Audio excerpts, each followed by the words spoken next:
Muy bien.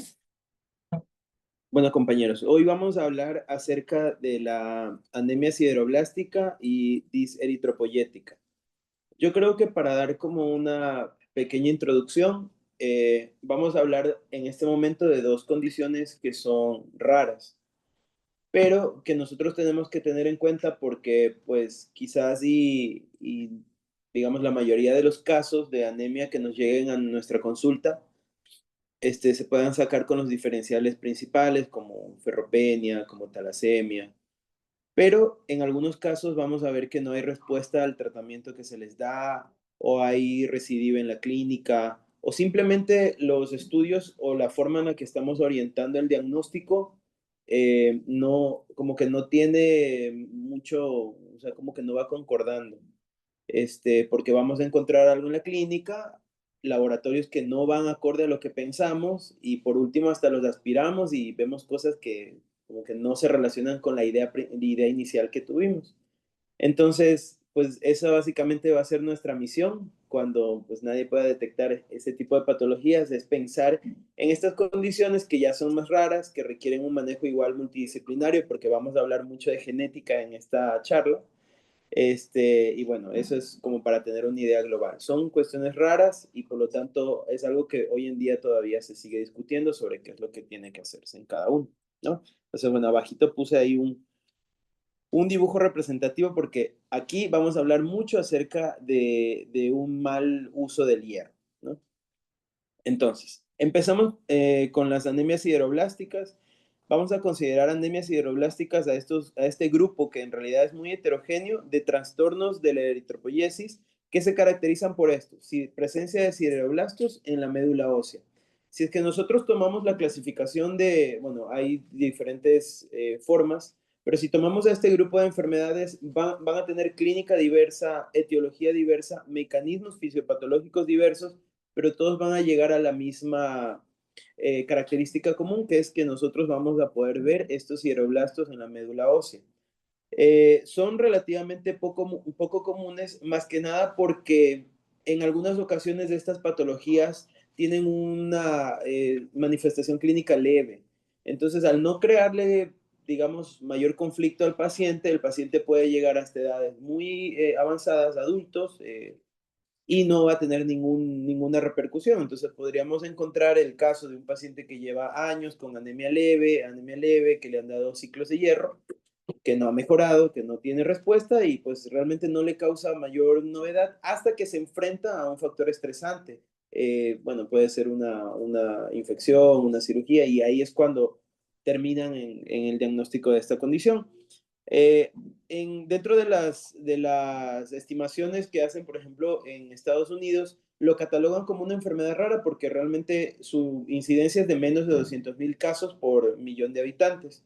Y la Sociedad de Enfermedades Raras sí la ubica como una de sus condiciones, no la pone realmente como una condición rara, pero sí como una enfermedad claramente de un trastorno de base genético. Entonces, hay pocos casos que están reportados anualmente, pero pues de los pocos que encontramos, las características siempre están presentes. ¿Y cuáles son estas? Pues son la anomalía en la síntesis del hemo y de la función mitocondrial. Recordemos que, bueno, este sí es un factor importante aquí porque la función mitocondrial tiene que ver mucho con ciertas condiciones que nos hereda pues la madre, ¿no? Entonces, al haber algunas vías, ya vamos a ver en un ratito un gráfico donde están algunas vías del mitocondrial que están involucradas en esta patología, al haber un trastorno de este tipo, obviamente va a repercutir directamente en la epidemiología que tiene esto. Entonces vamos a encontrar un predominio claro en los pacientes masculinos, pero si es que se encuentra en mujeres, también va a tener digamos, una epidemiología que se puede explicar por este trasfondo de la función mitocondrial.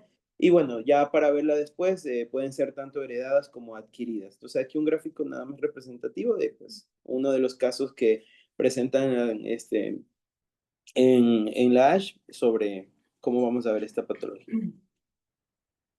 Ahora, nuevamente, la gravedad y la presentación de la anemia va a ser variable, o sea, no podemos esperar encontrar como el mismo fenotipo clínico en todos los pacientes, pero esto como que me quedó igual de enseñanza al leer esta charla, es considerar este tipo de anemias en todo paciente en que no se puede explicar su anemia ni por historia clínica, ni por examen físico, ni por datos de laboratorio. O sea, realmente no se le encuentra como una causa, pues pensar en estas de aquí. Y tanto el curso clínico como el diagnóstico van a depender de la patología de base. Ahora, al hablar de las anemias sideroblásticas, tenemos un trasfondo importante que va a aplicar tanto en las congénitas como en las adquiridas. Y aquí lo que vamos a ver es que hay una falla en la síntesis del grupo hemo por diversas causas. Al recordar la fisiopatología de la producción de hemoglobina, recordamos que tiene varias etapas y que tiene que ver con enzimas mitocondriales, que tiene que ver con enzimas citoplasmáticas. Entonces, al haber todo este proceso, incluso de fosforilación oxidativa, cualquiera de esas partes que esté dañada va a llevar a una deficiencia en la biosíntesis del grupo hemo y por lo tanto va a terminar en una acumulación de hierro. También, pues, recordemos que hay unos transportadores que unen el hierro con moléculas de azufre, y estos están a nivel de la membrana. Entonces, también si hay una alteración, que es una de las partes del proceso, vamos a tener la acumulación del hierro, bueno, el patrón que ya les voy a mencionar y, bueno, lo que hablamos hace un ratito, que son la síntesis de proteínas mitocondriales. Entonces, una vez que hay como una falla en cualquiera de estas partes de la biosíntesis del grupo hemo, vamos a ver que hay una acumulación de gránulos de hierro y por lo tanto, al no haber, digamos, hierro disponible, va a haber una detención en la maduración de los eritrocitos y se van a empezar a acumular a nivel como perinuclear. Entonces, ¿qué va a pasar una vez que la maduración del eritrocito se da cuenta que no hay suficiente hierro para poder madurar? Van a irse adaptando, haciéndose más pequeños, porque esta estrategia de hacerse más pequeños ayuda a que se concentre más hemoglobina dentro del eritrocito. Y por lo tanto es un mecanismo para que este eritrocito que no está 100% funcional pueda tener un transporte eficaz del oxígeno. Y lo que nosotros vamos a ver, por ejemplo, cuando hacemos el extendido de sangre periférica o el de médula ósea, es que tiene un punteado basófilo. ¿Y esto qué significa cuando ya lo vemos a nivel molecular? Es que hay agregados de ARN ribosómicos que están a nivel de las mitocondrias o que tienen siderosomas que están en degeneración. Entonces, hubo un daño en alguna parte del proceso de la biosíntesis del grupo hemo que fue haciendo que se acumule el hierro. Se acumula alrededor del núcleo y bueno, quedan restos también nucleares y por lo tanto el glóbulo rojo se va haciendo chiquito para poderlo transportar mejor y pues es lo que nosotros vamos a ver ahí. Esto es un concepto general de qué es un sideroblasto en anillo. Un sideroblasto en anillo es un precursor eritroide que contiene depósitos de hierro no hemo a nivel de las mitocondrias y que están distribuidos alrededor del núcleo. Nosotros lo vamos a ver, bueno, el concepto de esto nos dirige hacia la tinción de azul de Prusia, que realmente es una de las técnicas que se utilizan para poder ver estos acúmulos derivados de la unión del ferrocianuro de potasio con los iones de hierro férrico. Entonces, está dentro o forma parte de estas tinciones que nos ayudan a ver estos depósitos y en las cuales también está pues, la tinción de Peirce. Entonces aquí nosotros podemos ver, por ejemplo, en la parte de arriba, cómo alrededor del núcleo empiezan a haber estos acúmulos que, como les indiqué, pues son los restos de ARN que se acumulan alrededor del núcleo y que tienen esos depósitos patológicos de hierro. En esta última, bueno, en la figura C vamos a ver pues todos estos cambios que hay a nivel de la serie roja y el punteado basófilo va a ser evidente acá pues en el cuadrito D, donde vamos a observar estas lesiones, pero técnicamente, el sideroblasto en anillo se va a definir cuando hay al menos 5 gránulos sideróticos que cubran por lo menos un tercio de la circunferencia nuclear. Y aunque sí, o sea, morfológicamente vamos a observar el anillo, va a ser como difícil estar observando, ¿verdad? Sí, que es un tercio, no es un tercio.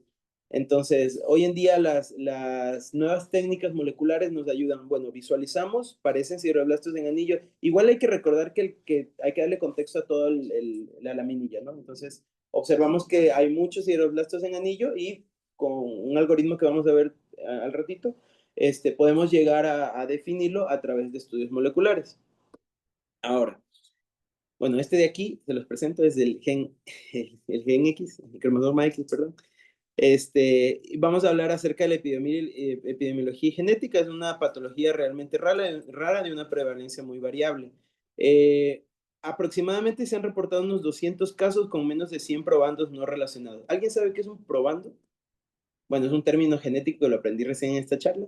Un probando es cuando dentro de una familia nosotros estamos viendo a un paciente, digamos, pediátrico y vemos que todo va cuadrando hacia a una de estas patologías de sideroblastos en anillo.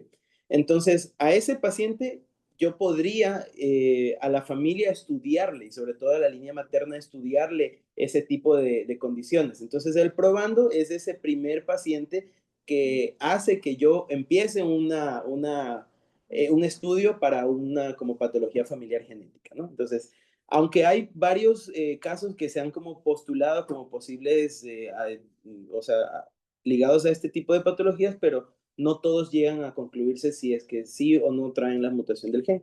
Entonces, ahora vemos que 2/3 de esos pacientes van a ser varones y se van a detectar durante la infancia y la adolescencia por cuestiones ya que sabemos de patrones de herencia, porque pues quizás sí tenían algo de función al inicio de su vida, pero poco a poco van perdiendo esa capacidad de generar una eritropoiesis eficaz.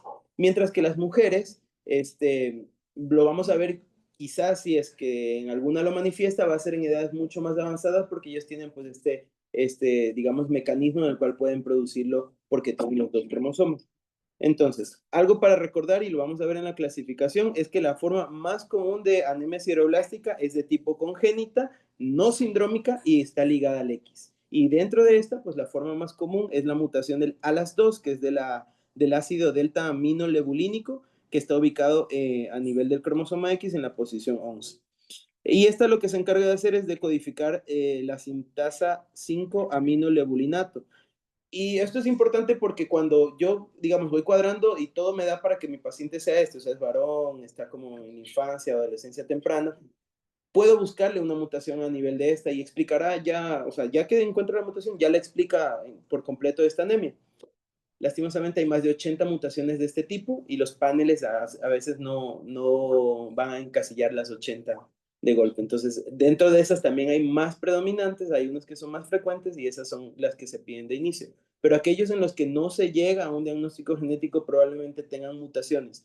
Quizás a este nivel o quizás en otro gen que todavía no se logra detectar, porque pues conforme van avanzando las técnicas moleculares siguen apareciendo más mutaciones. Bien, entonces, nada más para recordar esa, ¿no? Que es no sindrómica, que es congénita y que es ligada al X. Porque cuando lo tratamos de clasificar, vamos a ver que hay unas congénitas y hay otras adquiridas. Ese cuadrito, pues, se puede consultar igual, está en el UpToDate, y es como la forma en la que clínicamente se va encasillando a las anemias sideroblásticas. Entonces, dentro de las congénitas tenemos dos grupos principales, que son que sea sindrómico y que no sea sindrómico. O sea, hay cierto predominio de que pueda ser no sindrómico, pero cuando, por ejemplo, observo que mi paciente tiene esto y me puede dar algunas pistas adicionales, como que presente ataxia o como que presente trastornos del desarrollo neurológico, entonces podría inclusive ir pensando ya en las sindrómicas. Dentro de las no sindrómicas tenemos a las que están ligadas al X en los defectos a nivel del transportador mitocondrial. Bueno, ahí está la sigla completa, termina en A38. Defectos de otra proteína de choque térmico. Defectos de la proteína con un choque térmico mitocondrial, tanto la 70 como la 20. La deficiencia de glutareoxidasa 5 y la protoporfirina eritropoyética. Dentro de los sindrómicos, pues van a haber algunos que sí están descritos como presentaciones de caso en revistas de hematología, como por ejemplo el que tiene miopatía, acidosis láctica y anemia sideroblástica, o con sus siglas MLASA, o el de anemia megaloblástica sensible a la tiamina, o el del síndrome de Pearson, que es pues cuando hay afectación tanto en médula ósea como en páncreas. Entonces, quizás estos son menos frecuentes, pero nosotros podríamos encontrar, por ejemplo, como les indica un paciente con ataxia, con acidosis láctica o con una insuficiencia pancreática y podríamos irnos por ese lado. Bueno, hay otros que pueden ser sindrómicos o no sindrómicos, que son de causa desconocida y un congénito esporádico también de causa desconocida. Y en las adquiridas, que igual lo vamos a ver al ratito, está pues de esta clasificación, bueno, aquí está como la de la OMS 2016, que ha ido pues cambiando. Recuerden que hasta el 2022 ya se involucran algunos genes, entonces la que se conocía hasta 2016 con sideroblastos en anillo y displasia de linaje único, de displasia multilinaje y con trombocitosis. Entonces, y justamente están como ordenadas de la más frecuente a la menos frecuente, siendo igual patologías muy raras. Y las que son metabólicas o reversibles están la deficiencia de cobre, algunos medicamentos como la isoniazida, el cloranfenicol y el inesolid, el abuso de alcohol, la hipotermia y también hay una transitoria durante el embarazo. Muy bien, entonces ya ubicado en eso, hay congénitas y adquiridas. Vamos a ver primero las congénitas. Su incidencia es desconocida, la edad de presentación puede ser muy variable. Como les indiqué, pues las formas sindrómicas son algo más predominantes que las no sindrómicas. Y si se presentan durante la infancia, lo que podemos ver es que puede impactar en el crecimiento y el desarrollo de este paciente. Y pueden, sobre todo, desarrollar, y es algo que vamos a ver también en el otro grupo de enfermedades, síntomas derivados de la sobrecarga de hierro. Y algo que como que algunos estudios hacen énfasis, si es que el familiar lo pregunta, pues no tiene predisposición a que haga leucemia. Me refiero a diferente a la población general, ¿no? Ahora, igual como que la pista clínica en esta es más que nada de descarte, pero ¿qué paciente es el que yo podría asociar a esta enfermedad? Es un paciente masculino con anemia microcítica, normocrómica, igual y puede ser variable, y que tiene un compromiso ponderal, pero que tampoco es muy marcado, o sea, es algo leve. Los valores que suelen manejar estos pacientes, una hemoglobina en 7, un volumen corpuscular en 65 y un ancho de distribución eritrocitaria en 30. Obviamente en este paciente pues uno hace su abordaje y lo primero que piensa ferropenia o talasemia se va descartando y lo que vamos a ver quizás en frotis de sangre periférica, estas inclusiones a nivel de los glóbulos rojos y ya después en el aspirado, sideroblastos en médula ósea. Bueno, este cuadrito, igual aquí en las bibliografías lo pueden encontrar, es mucho más extenso, pero yo creo que representa bastante bien cómo puedo ir esquematizando estas enfermedades. Porque aunque el 80%, perdón, el 40% de estas enfermedades tienen que ver con esta mutación del ALA2 y es un trastorno netamente mitocondrial, pueden haber otros. Y quizás cuando yo lo vaya pidiendo no pueda como solicitar todas estas mutaciones, pero poco a poco estos paneles van agrupando más ya las más comunes y podría yo determinar por la clínica cuál puede ser esta mutación más común. Entonces, por ejemplo, aquellas que están ligadas al X, vamos a tener el ALAS2, el ABCB7, el ABCB7, el NDUFB.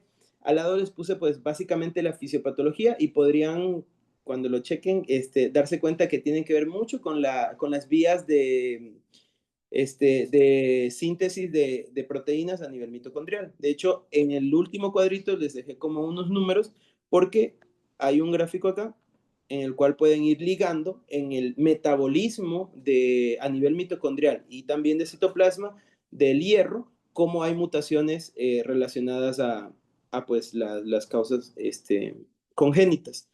Bueno, de aquí lo más importante que el 40% pues es la que nombramos la mutación a las 2, es no sindrómica y tiene que ver con sobrecarga de hierro y bueno, esta de acá que se considera como la causa más común dentro de las sindrómicas, pero que es muy rara, que es la del TRNT1 y se asocia, por ejemplo, a inmunodeficiencia de células B y a fiebre periódica y retraso en el desarrollo.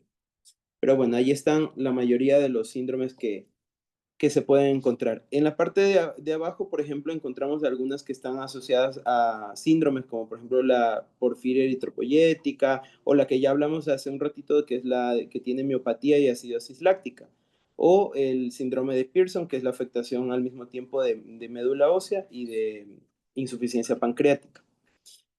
Este pues es un gráfico que ejemplifica muchas de las vías mitocondriales que intervienen en la síntesis del grupo M. Entonces, por ejemplo, aquí podemos ver agrupados por, perdón la redundancia, pero por grupos. Entonces está aquí la síntesis del M, la biogénesis del ICC, la fosforilación oxidativa, que pues recordemos también es un paso importante dentro de la producción del M, y algunas causas multifactoriales. Entonces, cada una de estas vías de mutación, por ejemplo, aquí podemos ver cómo está el ALA y su mutación a las 2, van a tener pues influencia en lo que posteriormente es la síntesis del grupo M. Y pues es el gráfico en el cual están agrupaditos ahí por número cada uno de los mecanismos de acción que podrían estar relacionados también a la producción, como por ejemplo aquí, a este nivel que vemos pues la alteración en el transportador, o acá, que es la alteración en el transportador de tiamina. Muy raro está.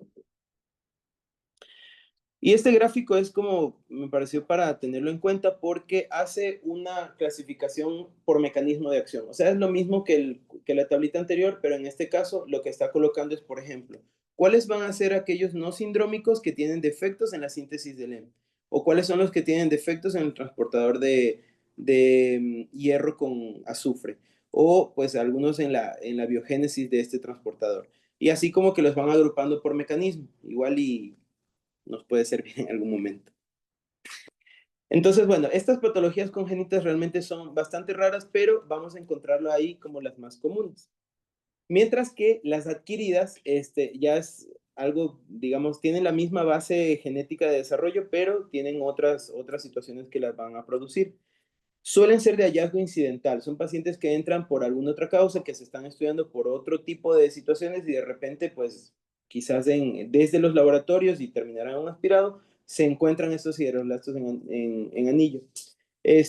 La situación con las patologías adquiridas son que dentro de estas vamos a encontrar a los síndromes mielodisplásicos y a las neoplasias mieloproliferativas.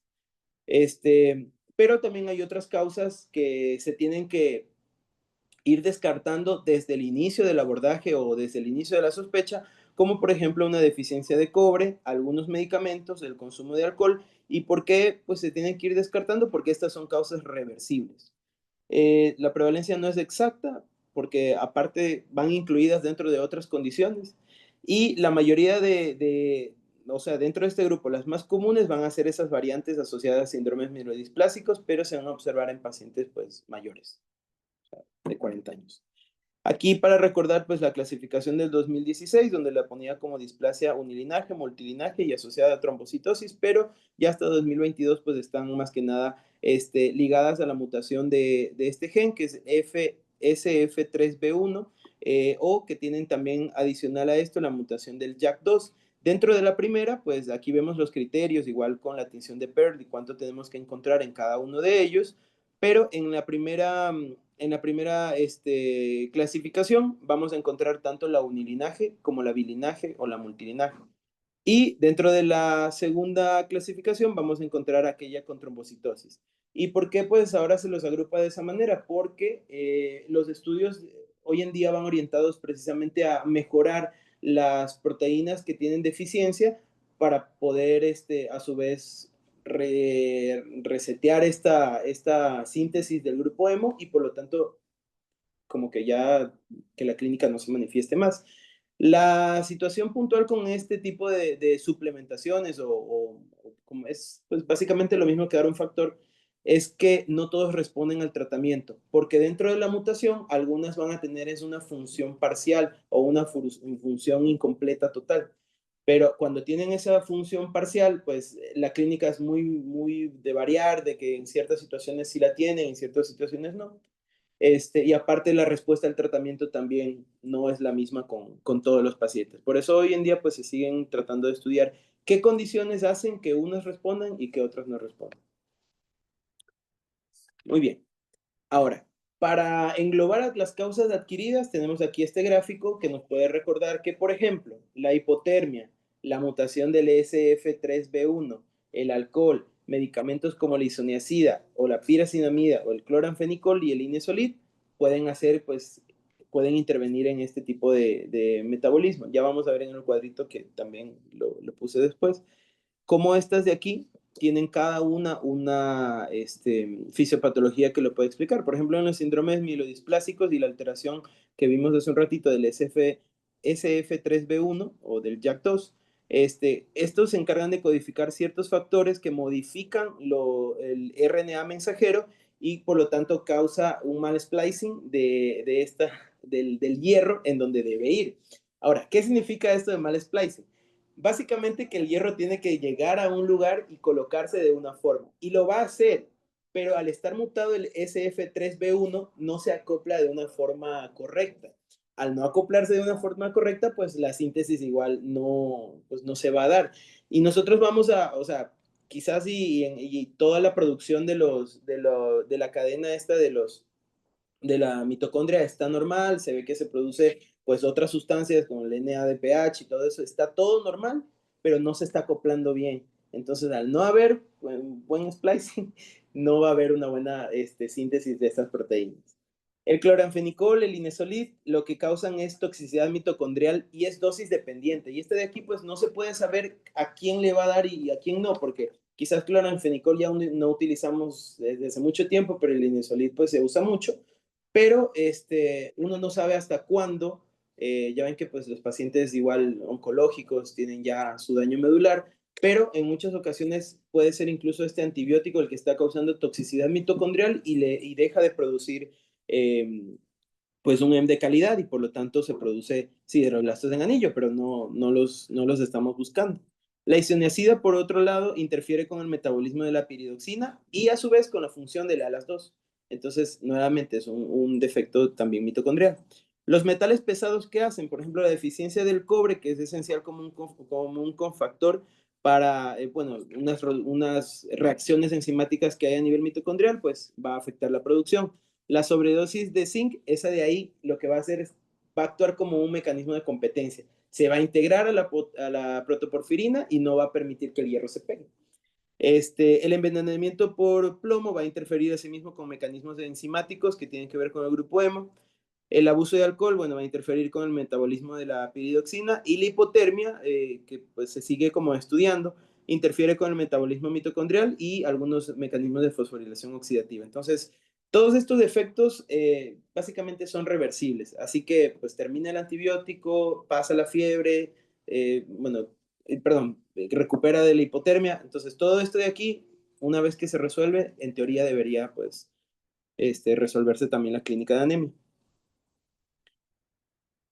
Y bueno, ¿cómo lo voy a ver ya cuando lo tengo en el microscopio morfológicamente? Pues en la parte A tenemos dos gráficos, parte A y parte B. En la parte A podríamos ver un paciente, digamos, algo más frecuente porque es una clínica leve, en la cual vemos que tiene pues esas inclusiones a nivel del glóbulo rojo y pues notamos también que hay hipocromía y algunas que también, si se dan cuenta, ya están microcíticas.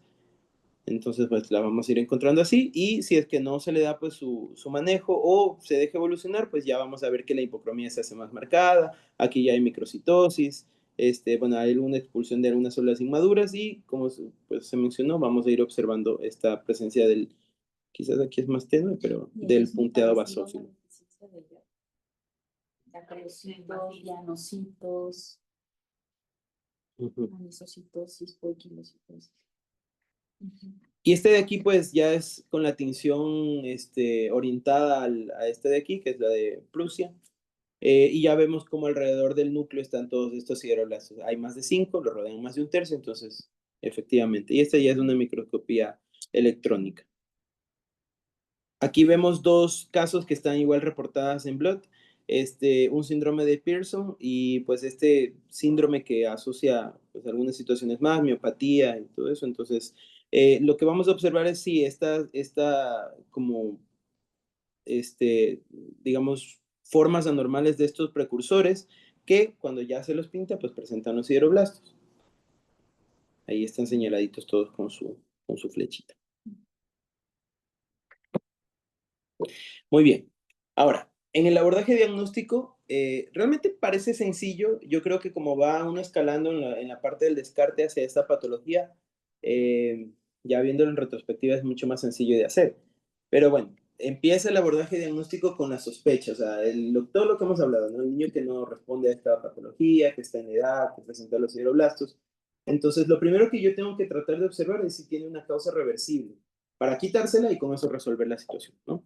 Entonces, para eso, pues, dependiendo del contexto en el que yo lo vea, le pido a los laboratorios que lo puedan confirmar y si es que pues, sale positivo, tratar la enfermedad de base que lo está ocasionando. Pero si es que no es así, si es que no tiene una causa reversible, lo que voy a buscar es tanto por la edad de presentación y el historial familiar, ¿no? Que puede ser el probando. Entonces, si es que es así, si es que tiene historial familiar o tiene una clínica muy sugestiva, algo sindrómico, empiezo pues con las causas congénitas. y ahí pues nuevamente lo divide como si es que tiene alguna manifestación sindrómica, si es que trae acidosis láctica o algún trastorno neurológico, voy a empezar investigando a nivel de la familia si alguien más lo tiene, pero si no es así, todo se divide hacia pues algunas patologías ligadas al X, autosómicas recesivas y maternas. Y en eso están agrupadas pues como ese cuadrito que les mostré por mecanismo, cuáles son esas mutaciones y qué es lo que yo tengo que buscar en cada una. Y pues en caso de que no sea sindrómico, asimismo, tengo que, básicamente es la misma búsqueda, pero digamos que aquí ya lo más probable es que sea la mutación del ALAS2. Recuerden que pues es del 40% versus las que son autosómicos recesivas. Y si es que en cambio vemos que tiene signos de mielodisplasia, nos vamos a ir por de las causas adquiridas, a encasillarlo dentro de uno de los síndromes mielodisplásicos que ya hemos visto. Pero en este cuadrito falta un dato que quizás nos podría orientar también. Pues el de UpToDate hace como el mismo abordaje, asimismo por edad, pero en él dice, bueno, ¿qué pasaría si lo divido por, en este caso, si tiene características sindrómicas o no sindrómicas, pero en base a su volumen corpuscular medio? Entonces, si es microcítica, vamos a ir pensando en estas mutaciones, mientras si es normocrómica, vamos a pensar en estas mutaciones de